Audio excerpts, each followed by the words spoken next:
보시기에 앞서서 먼저 성경에 게시된 주 예수 그리스도의 새 모습에 대해서 여러분에게 잠시 좀 설명을 드리고 좀 넘어가야 될 것 같습니다. 여러분들이 창세기 1장 1절에서 요한계시록까지의 말씀을 이제 보시게 되면 성경에 인간의 모습을 취하시고 나타나신 예수님의 모습이 크게는 한 3번 정도 이제 게시가 되는 것을 우리가 알 수가 있습니다. 첫 번째는 언제입니까? 바로 2000년 전에 초림 당시에 오셨던 주 예수 그리스도의 모습입니다. 그때는 어떤 모습을 취하셨습니까? 요한복음 1장 29절 말씀에 보면 우리 침례자 요한이 뭐라고 이제 예수님을 향해서 외쳤습니까? 보라, 세상 전에 제거하시는 하나님의 어린 양을 보라라고 이렇게 이제 말씀하신 적이 있지 않습니까? 그래서 이 하나님의 어린 양은 우리를 구원하시기 위해서 오시는 구속주의 모습으로 예수님께서 이렇게 묘사되고 있다는 겁니다. 자, 이것은 이제 저희들이 너무나 이제 잘 알고 있는 모습이고, 두 번째는 공중강림시에 우리 이제 신약교회 성도들이 다 들림받아서 휴거되어서 저 공중에서 이제 신랑 되신 예수님을 이제 만나게 되는데, 이 모습은 구약성경 아가서에 가보게 되면은 신랑 되신 주 예수 그리스도의 모습이 아주 상세하게 이제 묘사가 되어 있습니다. 그래서 구약에 있는 모습도 우리가 이제 교리적으로 볼 때는 너무나 이제 중요하다는 것을 여러분들이 기억하시길 바랍니다. 그 다음에 이제 세 번째 모습은 언제일까요, 여러분? 한번 맞춰보시기 바랍니다. 언제입니까? 오늘 이제 우리가 살펴볼 지상재림시의 예수님의 모습입니다. 지상재림시의 예수님의 모습은 어떤 모습을 이제 취하고 계십니까? 유다 지파의 사자와 같은 모습입니다. 그래서 요한계시록 5절 말씀에 이렇게 계시가 되어 있는데, 이 유다 지파의 사자라고 하는 것은 무엇을 이제 예표하는 겁니까? 심판주의 모습입니다. 심판주의 모습. 세 가지 어떤 모습입니까? 초림시에 하나님의 어린 양이십니다. 우리의 구속주십니다. 두 번째 공중강림시에는 우리의 신랑 되신, 정말 여러분 신랑 그러면 어떤 생각이 드십니까? 굉장히 아주 멋지고 이런 그 아름다운 모습이 아닙니까? 그 다음에 지상재림시에는 심판하는 모습입니다. 어떤 모습입니까? 매우 두려운 모습으로 이제 예수님이 이렇게 성경에 계시가 되어 있는데, 오늘은 어디에 초점을 맞춰서 저희들이 이제 말씀을 살펴볼 거냐면 세 번째 초점을 맞춰서 오늘 말씀을 살펴보자 하는 것입니다. 왜냐하면 오늘 여러분이 읽었던 요한계시록 1장 13절에서 16절의 모습이 바로 세 번째 지상재림하실 때 예수님의 모습을 우리에게 아주 상세하게 보여주고 있기 때문입니다. 자, 그래서 오늘 말씀 제목은 이런 말씀 제목을 이제 가지고 있습니다. 같이 한번 읽어보실까요? 요한이 본 예수 그리스도의 영광스러운 모습. 여러분 이제 성경을 우리가 읽으면서 또한 우리 교회를 다니면서 이제 신앙생활을 하다 보면은 예수님의 모습에 대해서 우리가 이제 생각하는 모습이 있습니다. 주로 어떤 모습을 여러분들이 많이 떠오르십니까? 이런 성화 같은 데 보면 아주 잘생기고 굉장히 아주 멋진 모습에 이렇게 긴 머리를 하신 이런 예수님을 우리가 상상하는데, 물론 성경의 그 모습은 예수님의 형상이 아니지만 그 모습보다 오늘 요한계시록에서 사도 요한이 실제로 보았던 지상재림하시는 심판주로 오시는 예수님 모습이 어떤지 우리가 이 모습에 대해서는 잘 다루지 않기 때문에 오늘 이 시간을 통해서 여러분들이 분명하게 이해하고 깨닫고 소망하시는 그런 은혜로운 시간이 되시기를 바랍니다. 우리는 예수님에 대해서 생각하게 되면은 하나님의 어린 양으로서 우리의 죄들로 인해서 십자가에서 상하고 죽으신 인성을 가지신 주님을 먼저 떠오르게 됩니다. 그러나 오늘 우리가 읽었던 본문 말씀처럼 그와 같은 모습이 아니라 마치 유다 지파의 사자와 같은 모습으로 부활하셔서 앞으로 재림하시고 심판하시는 신성을 가지신 주님의 모습이 연상됨을 여러분들이 주목을 하시기 바라겠습니다. 자, 앞에 이제 계시록 1장 9절에서 이제 12절 말씀을 여러분들이 이제 보시게 되면은 사도 요한이 성령 안에서 들은 주님의 음성을 언급하고 있다면, 오늘 본문은 요한이 성령 안에서 본 주님의 모습을 말씀하고 있는 그런 장면이 되겠습니다. 우리 예수님께서는 잘 들으시기 바랍니다. 우리 예수님은 상황에 따라서 각기 다른 모습으로 등장하신다는 것을 여러분 기억하시기 바랍니다. 어떻게 이제 등장하셨습니까? 초림 시에는 하나님의 어린 양의 모습으로, 또 공중 재림하실 때는 또 비둘기와 같은 이런 눈을 가지신 또 신랑의 모습으로, 지상 강림 시에는 유다 지파의 사자와 같은 이런 어미롭고 영광스러운 모습으로 성경이 계시가 되어 있다는 점입니다. 자, 본문을 좀 보도록 하겠습니다. 먼저 첫 번째는 일곱 등잔대에 대해서 한번 말씀을 보도록 하겠습니다. 자, 이제 본문 10절 말씀을 보게 되면은 사도 요한은 자신의 등 뒤에서 나팔 소리와 같은 큰 음성을 들었다고 이제 기록을 하고 있습니다. 그 음성은 뭐라고 자신을 소개하고 있습니까? 자신을 알파와 오메가요, 처음과 마지막으로 이제 소개하셨는데, 이분이 누구십니까? 바로 예수 그리스도를 말씀하시는 것입니다. 바로 그 음성이 바로 주님의 음성이었음을 이제 알 수가 있습니다. 그리고 11절 말씀을 보시게 되면 그 음성은 지금부터 보는 것을 기록하여 소아시아에 있는 7교회에 보내라는 것이었습니다. 자, 그런데 요한은 이 나팔 소리와 같은 음성이 진짜로 누구이신지를 너무나 보고 싶어 했습니다. 여러분도 그렇게 그런 마음이 되지 않겠습니까? 엄청나게 큰 음성을 들었는데 정말 등 뒤에서 그런 소리가 들려서 이제 사도 요한이 그 음성을 알아보려고 어떤 제스처를 이제 취하게 되었습니다. 자, 그 말씀이 이제 본문 12절 말씀이 되겠습니다. 같이 보겠습니다. 내게 말씀하신 음성을 알아보려고 내가 돌아섰으며 돌아설 때 7 금 등잔대를 보았는데, 여러분 아시겠습니까?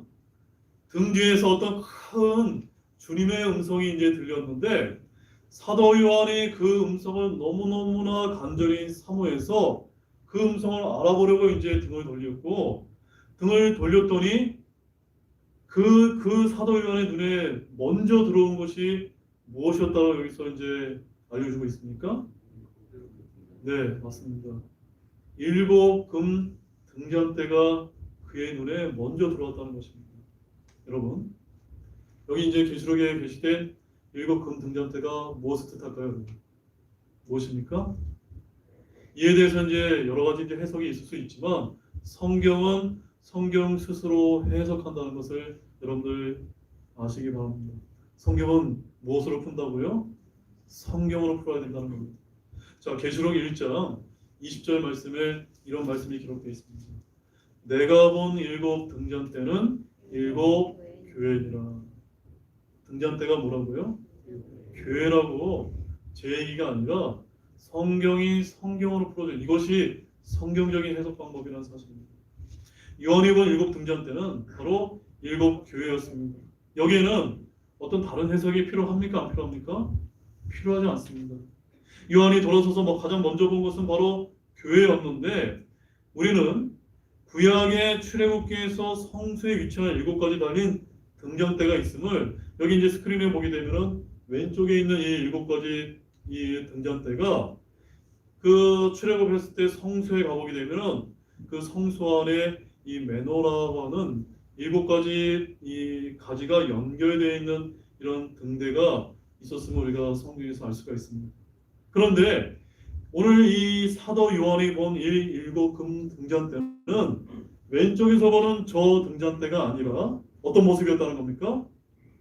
오른쪽에 있는 모습처럼 한가운데에 예수님이 계시고 그 다음에 그 등잔대가 연결되지 않은 7개의 등잔대와 같은 모습이 있었다고 지금 사도 요한이 오늘 여기서 기록해서 우리에게 지금 알려주고 있는 것입니다.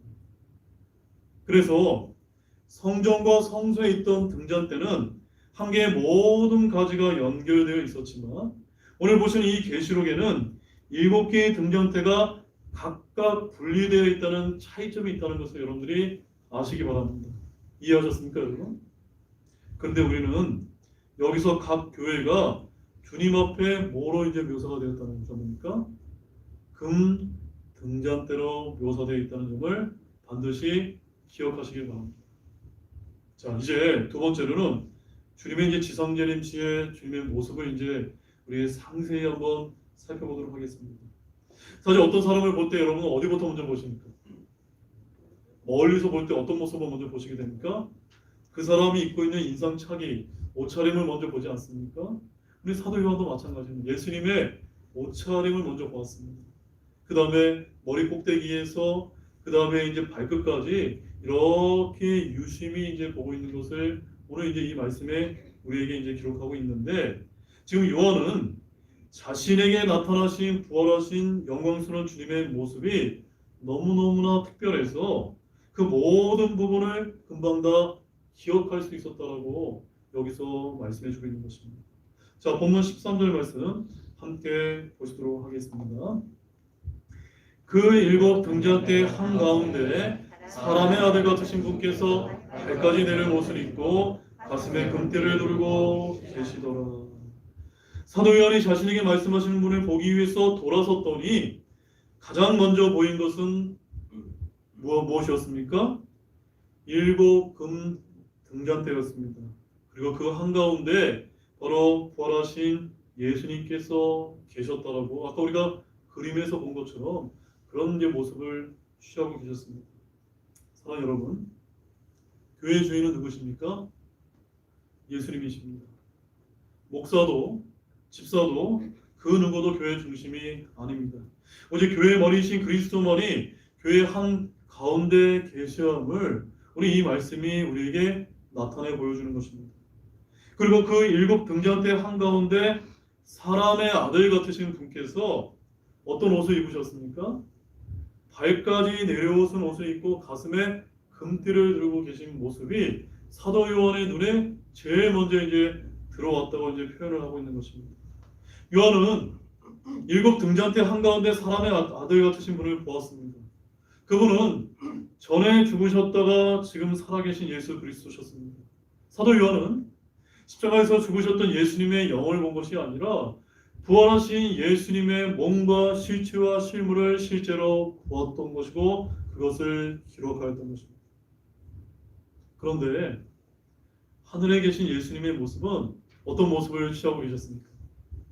사람의 아들의 모습이었다는 사실을 주목하시기 바랍니다. 하늘에 계신 주 예수님의 모습은 아무런 형체가 없는 그런 모습이 아니라, 그런 영이 아니라 어떤 분이라고요? 사람의 아들 같으신 분이셨다는 사실입니다. 요한이 본 예수님은 십자가에서 죽으셨던 예수님이 환생하신 것이 아니라 부활하신 분이라는 사실을 여기서 보여주는 것입니다. 사도 요한이 본 예수님의 모습은 초림 때 육신을 입은 모습과는 완전히 달랐음을 여기서 보여주고 있는 것입니다. 자, 그러면 부활하신 주님의 모습이 실제로 어땠는지 우리 하나씩 한번 살펴보실까요? 자, 첫 번째는 어떤 옷이 들어왔습니까? 발까지 내려오는 옷을 입으셨다는 점입니다. 요한의 눈에 가장 먼저 들어온 것은 주님의 옷이었습니다. 그리고 머리털이었고, 그 다음에 그분의 눈이었고, 그 다음에 그분의 발순이었다라고 이렇게 사도 요한은 기록하고 있습니다. 이렇게 요한은 주님의 옷부터 먼저 보았습니다. 왜냐하면 옷은 그 사람의 무엇을 나타내기 때문입니다.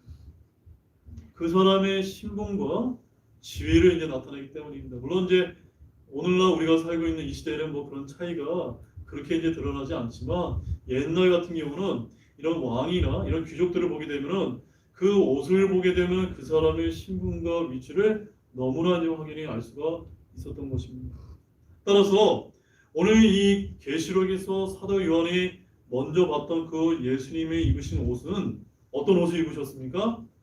발에 끌리는 옷을 입으셨는데 여러분 한번 발에 끌리는 옷을 입는 사람은 우리가 이제 역사적으로 보게 되면 크게 한 두 가지의 이제 이런 사람들이 있을 수가 있습니다. 누가 있을 수 있을까요? 세속적으로는 왕이 있고 두 번째로는 종교적으로는 제사장이 있다는 점입니다. 그러나 단지 발에 끌리는 옷을 입었고 가슴에는 금띠를 띄었다고 말해도 그 당시 초대교회 성도들은 이 말씀이 무엇을 의미하는지 너무나 쉽게 이해했다는 점입니다. 그러나 저와 여러분은 어떻습니까? 이 말씀이 금방 와 닿습니까? 그렇지 않죠? 왜 그렇죠? 지금 우리가 살고 있는 이 시대는 그때 당시와 옷 입는 방식이 너무나 달라졌기 때문에 이 말씀이 쉽게 와닿지 않는 것입니다. 발까지 내려오는 옷을 입는 사람은 두 종류가 있다고 말씀을 드렸습니다. 세속적으로는 왕이요, 종교적으로는 제사장입니다. 제사장은 가슴에 에봇을 입고 그에 많은 보석을 달았습니다. 그런데 주님은 보석을 달린 옷을 입고 계신 것이 아니라 무엇을 들고 계셨습니까? 금띠를 들고 계셨기 때문에 이것은 대언자나 제사장의 옷차림이 아님을 이제 우리에게 알려주는 것입니다. 여러분 옛날에 우리 조선시대도 보게 되면 왕이 행차를 할 때 보게 되면은 이렇게 이제 가슴에 이제 이런 띠를 두르는 건 여러분 기억나십니까?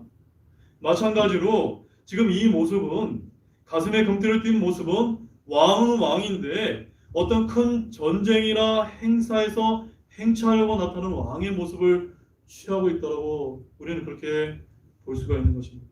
따라서 이 계시가 7년 환란기인 주의 날에 주어졌다는 점에서 우리 예수님께서 만왕의 왕으로 만주의 주로서 그분의 복장으로 이해하는 것이 타당하다라고 저는 여러분에게 강조를 드리는 것입니다. 여러분 동의가 되어 주십니까? 지금 그 모습을 이제 보여주는 것입니다. 자, 두 번째는 발까지 내려오는 옷을 보았고 두 번째는 무엇입니까? 주님의 머리와 머리털을 이제 보여주고 있습니다. 요한이 두 번째로 본 것은 그분의 머리털과 눈빛이었습니다. 자, 14절 말씀 보십시오. 같이 한번 읽어보실까요? 그분의 머리와 머리털은 양털같이 희고 눈같이 희며. 우리 예수님께서는 지상 강림하실 영광스러운 우리 주님의 모습은 동양인의 검은 머리나 서양인들의 금발이 아니라 어떤 모습이십니까? 완전히 백발을 가지신 모습이라는 사실을 여러분들 주목해서 보시기 바랍니다. 이것은 낯선 표현이 아닙니다. 왜 그러냐면 우리 다니엘서 7장 9절 말씀을 가보게 되면 거기에 이제 이런 말씀이 이제 기록이 되어 있습니다. 내가 보니 마침내 그 왕자들이 무너져 내리고 옛적부터 계신 분께서 앉아 계시는데 그분의 옷은 눈같이 희고 그분의 머리털은 순결한 양털 같으며. 자, 이 말씀을 통해서 우리가 어떤 사실을 깨달을 수가 있습니까? 계시록에서 사도 요한이 보았던 예수님의 모습과 다니엘서에서 다니엘이 보았던 예수님의 모습이 같다 틀리다? 동일한 모습을 보았다는 사실을 이 말씀이 우리에게 계시해주고 있는 것입니다. 사랑하는 여러분, 예수님의 모습은 성경마다 조금씩 이제 다르게 표현되고 있는데 이사야서 53장 2절 말씀과 아가서 5장 10절과 11절 말씀을 우리가 자세히 한번 비교해 보게 되면 그 특징을 우리가 알 수가 있습니다. 먼저 이사야서 53장 2절 말씀에 초림 시의 예수님의 모습을 이렇게 이제 묘사하고 있습니다. 우리 함께 한번 읽어보겠습니다. 그는 그분 앞에서 여는 초목같이 마른 땅에서 나온 뿌리같이 자라리니 그에게는 모양도 없고 우함도 없으며 우리가 그를 볼 때 그를 흠모할 만한 아름다움이 없도다. 여러분, 우리가 이제 교회나 이런 데 가게 되면 예수님의 형상에 대해서 그려놓은 그림들이나 사진들 많이 보시죠? 그 모습이 이 말씀에 비춰봤을 때 맞습니까? 틀립니까? 틀리다는 겁니다. 초림하실 때 예수님의 모습은 어떻다고 지금 이사야 대언자가 여기서 대언을 하고 있습니까? 모양도 없고 우함도 없고 그를 볼 때 흠모할 만한 아름다움이 있습니까? 없습니까? 없다고 기록하고 있지 않습니까? 사랑하는 여러분, 초림 시에 예수님을 대하는 말씀인데 오늘날 많이 알려진 잘생긴 외모의 서양 청년의 모습이 결코 아니라는 점입니다. 오히려 대언자 이사야는 초림 때 예수님의 외모에 대해서는 아주 볼품이 없다라고 이렇게 대언하고 있는 것입니다. 그런데 초림 때의 모습은 이런 연약한 어린 양의 모습을 취하셨는데 솔로몬의 아가서를 보게 되면 예수님의 모습이 또 다르게 이제 묘사되고 있다는 점입니다. 자, 한번 비교해서 보시기 바랍니다. 아가서 5장 10절과 11절 말씀도 한 목소리를 같이 읽어보도록 하겠습니다.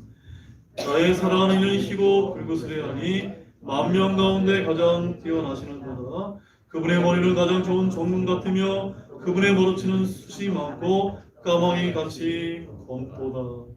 뭐가 달라졌습니까? 어린 양 같은 그런 연약한 모습이 아니라 여기에는 굉장히 젊고 건강한 어떤 지상재림하신 이런 백발의 모습이 아니라 까마귀와 같이 머리채가 숱이 많고 검은 이런 신랑의 아주 멋진 모습을 여기서 보여주고 있지 않습니까, 여러분? 어떻게 달라지셨습니까? 솔로몬의 아가서는 교리적으로 신랑이신 그리스도와 신부인 교회에 관한 말씀을 아름다운 신부를 향한 이런 사랑의 편지를 지금 이제 쓴 말씀입니다. 따라서 이 말씀은 주님의 신부인 저와 여러분이 휴거되어서 공중에서 만나게 될 신랑이신 주 예수님의 아름답고 멋진 모습을 우리에게 지금 보여주고 있습니다. 이 말씀을 여러분 소망하십니까? 초림 때 예수님의 모습은 연한 초목과 같이 마른 땅에서 나온 뿌리와 같이 아주 보잘것없다고 하셨지만 공중 강림하시시 주 예수님의 모습은 아가서 5장 15절 말씀에 보게 되면은 그분의 다리는 정금 받침 위에 세운 대리석 기둥 같고 그분의 용모는 레바논 같으며 백향목처럼 빼어나고라고 이렇게 이제 묘사하고 있는 것입니다. 여러분 이 차이가 여러분 느껴지십니까? 느껴지십니까? 너무나 확연히 차이가 나지 않습니까? 자, 그런데 사도 요한은 그분의 머리가 양털같이 눈같이 시다라고 오늘 본문에서 말씀해주고 있지 않습니까?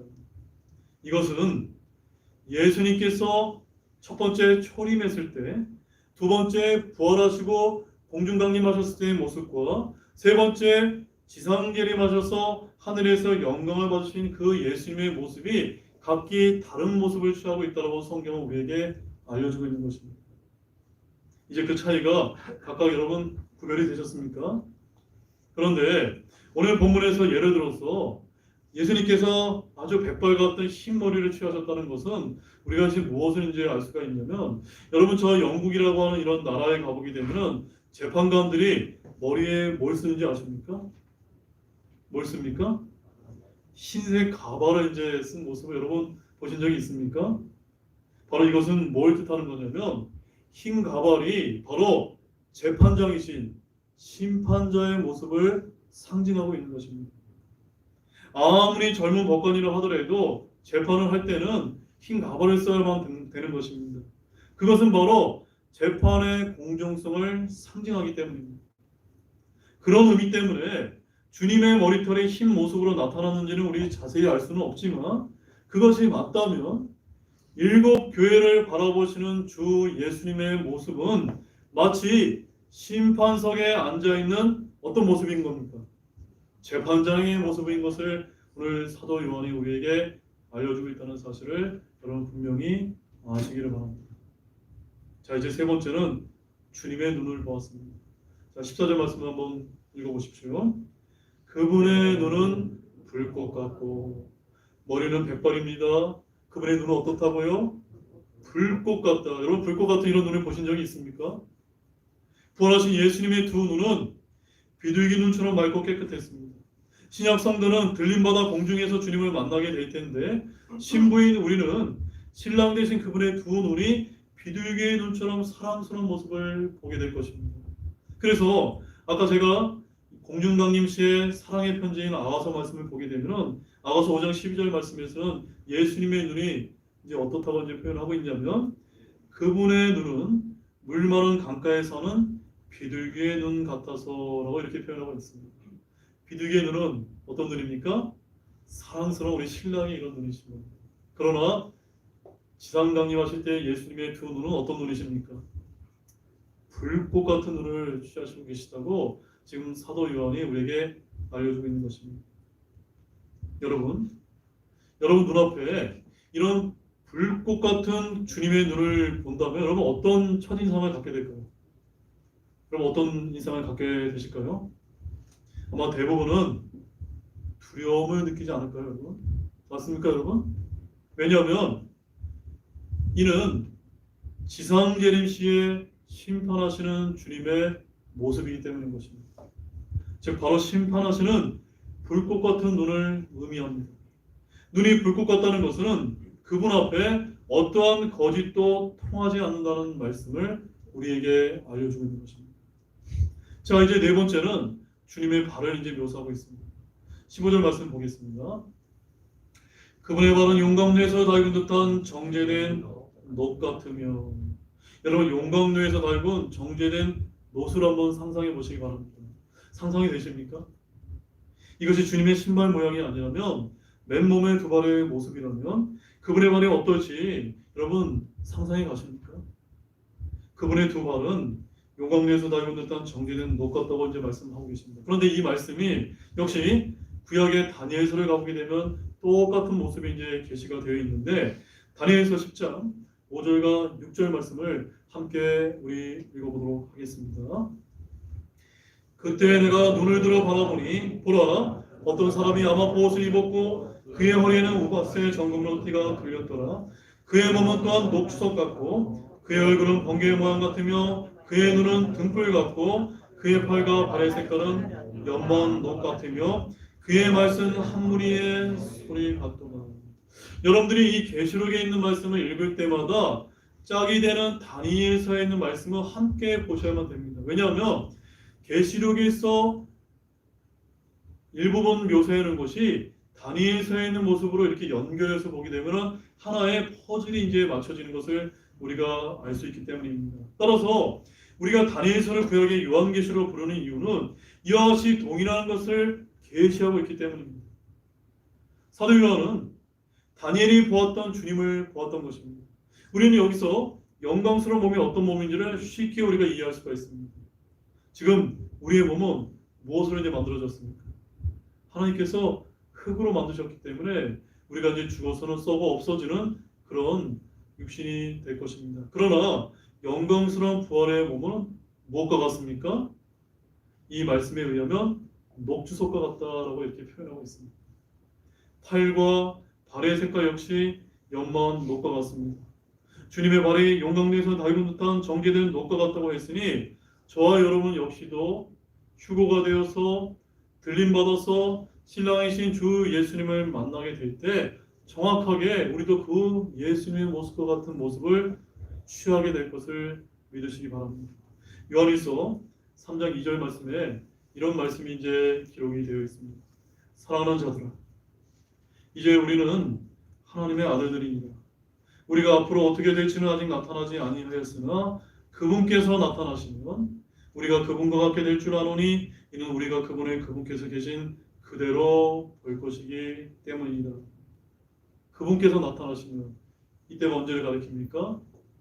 주님께서 7년의 환란 전에 공중에 강림하시게 되면 저와 여러분들이 다 들림받아서 그분과 같게 된다는 말씀을 우리에게 알려주고 있는 것입니다. 주님의 발은 놀랍게도 상처 입은 발이 아니라 번쩍번쩍 빛나는 녹주석과 같은 그런 발이셨던 것입니다. 즉 보통 발이 아니었음을 우리에게 알려주는 것입니다. 주님의 맨발은 주석처럼 빛나고 있고 매우 힘이 있어 보였습니다. 만약 그 발에 한번 밟히기라도 한다면 살아남을 자가 없는 힘있고 권세 없는 그런 발이셨음을 우리가 이 말씀을 통해서 이해하시기를 바랍니다. 자, 이제 다섯 번째는 주님의 음성입니다. 자, 15절 상반절 한번 보시도록 하겠습니다. 그분의 음성은 많은 물들의 소리와 같고, 여러분 물들의 소리 그러면 무엇이 먼저 연상이 되십니까? 깨끗하고 아주 맑은 이런 청한 이런 목소리가 여러분 연상되지 않습니까? 주님의 음성은 물들의 소리와 같고 또 하나 천둥의 소리와 같다는 사실을 여러분 아시기 바랍니다. 그래서 그분의 음성은 성경에 곳곳에 이제 여러 번 이제 게시가 되어 있는데 사무엘하 22장 13절 말씀에 가보게 되면 예수님의 목소리가 무엇과 같다고 이제 표시가 되어 있습니까? 천둥 소리와 같다라고 이렇게 묘사가 되어 있습니다. 그 다음에 욥기서 37장 4절과 5절 말씀에 가보게 되면 예수님의 목소리를 이렇게 이제 표현하고 있습니다. 다 같이 한번 읽어보겠습니다. 번개리한 음성이 우렁차게 외치나니 그분께서 자신의 뛰어난 음성으로 천둥 소리를 내시느니라.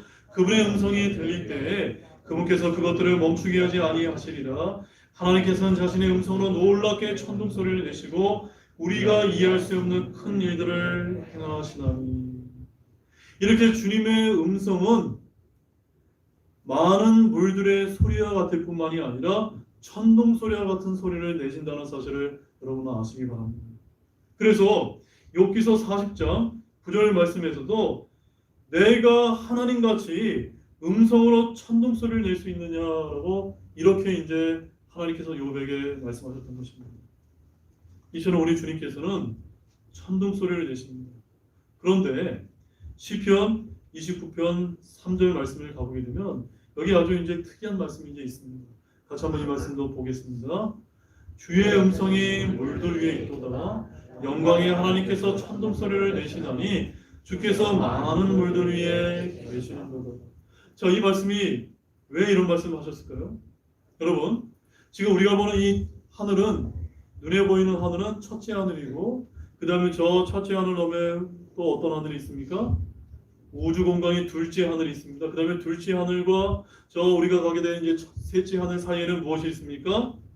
계시록 4장 6절 말씀에 가보게 되면 그분의 왕자 앞에 수정과 같은 유리바다가 펼쳐져 있다고 말씀하고 있습니다. 즉 둘째 하늘과 천국인 셋째 하늘 사이에 이 수정과 같은 유리바다가 있기 때문에 지금 주의 음성이 많은 물들 위에 있도다라고 이렇게 이제 표현하고 계신 것입니다. 즉 유리바다의 많은 물들 위에 계신 하나님께서 천둥 같은 소리를 내신다는 사실을 지금 계시록에서 표현하고 있는 것입니다. 주님의 음성은 나팔 소리와 같다고 또 말씀하기도 합니다. 계시록에서 요한이 들은 주의 음성은 나팔 소리와 같은 큰 음성이었습니다. 일곱 등잔대 가운데 말씀하시는 분의 음성은 많은 물들의 소리와 같았습니다. 이제 여러분은 성경을 통해서 저 하늘에 계신 우리 주님의 음성과 음색이 어떠한 것인지 정말 정확하게 이제 알 수가 있었습니다. 흔히 천상의 목소리, 또는 천사의 목소리, 신의 목소리와 칭송받는 가수들의 목소리는 성경에서 말씀하시는 주의 음성과 천사들의 음성과는 같습니까? 틀립니까? 전혀 다르다는 것을 여러분들을 아시기를 바랍니다. 조금도 닮지 않았습니다. 그뿐만 아니라 그분의 음성은 많은 물소리와 같았습니다. 한번 말씀하시면 아무도 핑계하거나 변명할 수 없는 권세 있는 말씀이었다는 사실을 우리에게 알려주고 있는 것입니다. 자, 이제 세 번째로는 우리가 이제 주님의 이런 모습을 보았습니다. 발까지 내려오는 모습을 보았습니다. 가슴에는 금띠를 주셨습니다. 머리는 백발이십니다. 눈은 불꽃과 같습니다. 그 다음에 팔과 다리는 연만 녹 같습니다. 그 다음에 그분의 음성에서는 천둥과 같은 맑은 많은 물들의 소리가 이제 들립니다. 이제 이런 모습을 취하신 주님께서 지상 강림하실 때 어떠한 일을 하시는지를 우리가 보기를 원합니다. 자, 16절 말씀에 이런 말씀이 기록되어 있습니다. 우리 다 같이 한번 큰 목소리 한번 읽어보겠습니다. 그분의 오른손에는 일곱 별이 있으며 그분의 입에는 양날 달린 날카로운 검이 나오고. 자, 가장 마지막으로 가장 중요한 것은 주님이 지상 강림하실 때 어떠한 일을 행하시냐입니다. 바로 계시록에서 요한이 본 주님의 모습은 그가 갈릴리에서 보았던 그런 연약한 그런 모습이 아니라 하늘에서 영광을 받으신 모습이었으면 우리가 알 수가 있었습니다. 그런데 그분의 오른손에는 무엇을 들고 있으셨습니까? 일곱 별이 있었습니다. 자, 일곱 별이 무엇일까요? 요한계시록 1장 20절 말씀을 보게 되면 일곱 별은 일곱 교회의 천사들이요 라고 이제 말씀을 해주고 있기 때문에 성경은 이렇게 스스로 말씀을 풀어주고 그 의미를 정해주고 있습니다. 그래서 주님의 오른손에 일곱 별, 즉 일곱 교회 천사들이 있었는데 주목할 점은 그분의 입에서 무언가가 나왔다는 점입니다. 무엇이 나왔습니까? 네, 양날 달린 날카로운 검이 나왔습니다. 여러분, 양날 달린 날카로운 검이 성경에서 무엇을 뜻합니까? 에베소서 6장 17절 말씀에 가보게 되면 성령의 검이 하나님의 말씀이다라고 이렇게 말씀을 하고 있습니다. 또 히브리서 4장 12절 말씀에 가보게 되면 양날 달린 어떤 것보다 더 예리한 것이 하나님의 말씀이다라고 이렇게 이제 표현하고 있습니다. 그래서 이 주의 입에서 나오는 것이 주의 영이요 주의 호흡이라는 사실을 이 말씀을 이해하시기 바랍니다. 자, 이사야서 11장 4절 말씀에 가보게 되면 이런 말씀이 이제 기록이 되어 있습니다. 자기 입의 막대기로 땅을 치고 자기 입술에 숨으로 사악한 자를 죽이며라고 말씀하고 있습니다. 바로 이 말씀은 지상 강림하시는 주 예수님께서 마지막에 만왕의 왕으로 만주로 오셔서 아마겟돈 전쟁에서 사탄과 그 어둠의 세력을 다 자신의 입술에 숨으로 자신의 입에 막대기로 물리치게 될 것을 묘사하고 있는 것입니다. 그래서 지금 사도 요한은 양나달인 검과 같은 그 입을 갖고 계시다라고 이제 표현하고 있는 것입니다. 자, 그 다음에 데살로니가후서 2장 8절 말씀에서는 이런 또한 말씀이 기록이 되어 있습니다. 우리 한 목소리 한번 읽어보겠습니다. 그 뒤에 저 사악한 자가 드러날 터인데 주께서 자신의 함께 같이 읽겠습니다. 그 뒤에 저 사악한 자가 드러날 터인데 주께서 자신의 입의 영으로 그를 소멸시키시고 친히 오실 때 광채로 그를 멸하시리라. 바로 자신의 입의 영으로 누구를 소멸시킨다고요?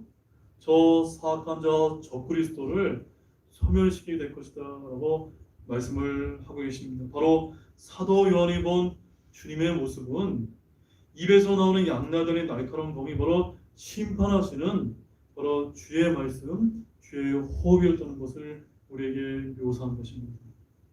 그 다음에 이제 마지막으로 그분의 용모는 어떤 모습을 취하셨습니까?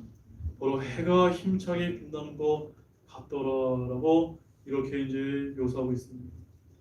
예수님의 용모는 해가 힘차게 빛나는 것 같다고 증언하였는데 이는 예수님께서 의의 태양이시기 때문입니다.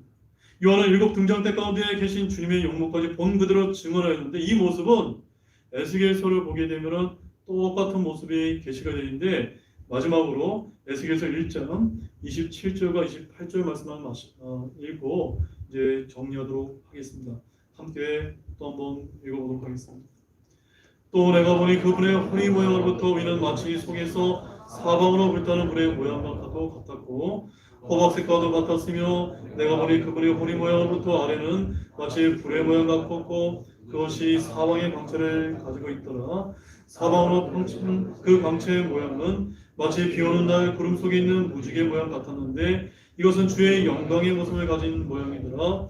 내가 그것을 볼 때 얼굴을 땅에 대고 엎드려 말씀하신 분의 음성을 들으니라. 자, 이제 정리하면 다니엘이 보았던 영광스러운 주님의 모습과 에스겔이 보았던 영광스러운 주님의 모습과 사도 요한이 계시록에 보았던 영광스러운 예수님의 모습이 동일한 모습을 취했다는 것을 우리에게 알려주고 있습니다. 그래서 28절에 주의 영광의 모습임을 여기서 말씀하고 있는데 지금 이 모습이 어떻다고 말씀하고 있습니까? 마치 속에서 사방으로 불타는 불의 모양과 같았으며 그것이 사방의 광채를 가지고 있더라. 이 말씀을 사도 요한은 16절 말씀에서 그분의 영혼은 해가 힘차게 빛나는 것 같더라라고 이렇게 묘사했던 것입니다. 사랑하는 여러분, 이런 모습을 우리가 보게 될 때 저와 여러분은 연약한 인간으로서 어떤 태도를 취하게 될까요? 에스겔이 그 모습을 볼 때 얼굴을 땅에 대고 엎드렸던 것처럼 또 오늘 본문 17절 말씀도 보게 되면 사도 요한 역시도 땅에 엎드려서 죽은 자와 같은 자가 되었다라고 이렇게 이제 표현을 하였던 것입니다.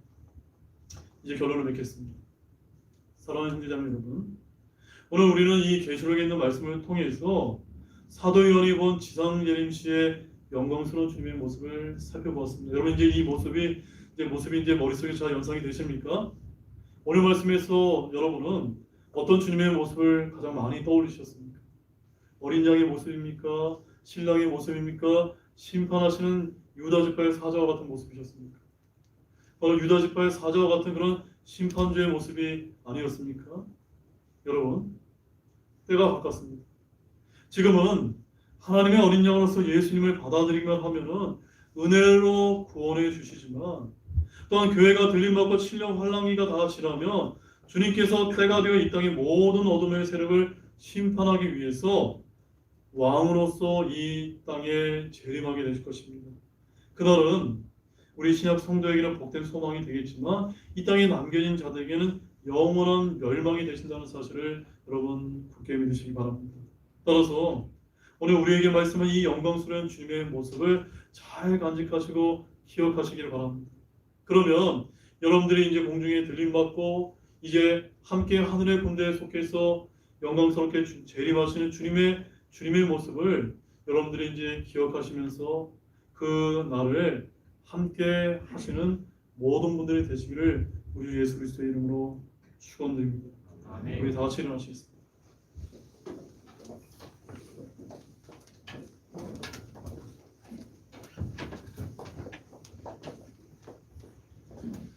우리 이 시간에 우리 잠시 기도하는 시간을 갖도록 하겠습니다. 우리가 오늘 이 시간을 통해서 요한계시록에 있는 말씀을 살펴본 것은 성경에 우리를 구원하여 주시기 위해서 오신 십자가에서 죽음 문석까지 달려 돌아가신 어린 양의 모습만 취하신 것이 아니라 앞으로 온 인류를 심판하시기 위해서 유다 지파의 사자 같은 모습으로 영광스러운 모습으로 오시는 주님의 모습도 성경이 우리에게 계시해주고 있다는 사실을 우리가 알기 위함입니다. 여러분은 어떤 주님의 모습을 소망하십니까? 주님은 우리에게 신랑으로 오실 것입니다. 또한 주님께서는 영광스러운 사자 같은 모습으로 오실 텐데 우리가 그 심판주로 주님을 맞이하기보다 오늘 이 시간 구원을 받지 못한 분이 있다면 하나님의 어린 양이신 주 예수 그리스도를 믿음으로 취함으로 말미암아 우리가 심판하는 자리에 함께 하나님의 분대에 속하게 되는 저와 여러분들이 되게 해달라고 기도하고 그날을 소망하시는 우리 성도 여러분이 되게 해달라고 기도하는 귀한 시간이 되시길 바랍니다. 잠시 기도하시겠습니다.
우리 다 같이 초청 찬송 470장 보라 심판의 날 곧 다가오늘을 함께 찬양하시고 오늘 주일 예배를 마치도록 하겠습니다.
기도하고 오늘 줄 예배를 마치도록 하겠습니다.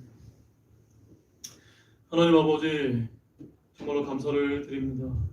우리가 오랜 세월 동안 교회를 다니면서 신앙생활을 하고 성경을 읽지만 언제나 하나님의 어린 양 되신 초림하신 주 예수님의 모습만 우리가 배울 때가 얼마나 많은지 모릅니다. 그러나 중요한 것은 우리 예수님께서는 어린 양 되신 우리 인성을 가진 예수님의 모습으로만 오시는 것이 아니라 언젠가 이 땅을 심판하시기 위해서 유다 지파와 같은 사자와 같은 심판자의 모습으로 이 땅에 재림하신다는 사실을 우리가 반드시 기억할 수 있도록 도와주시기를 원합니다.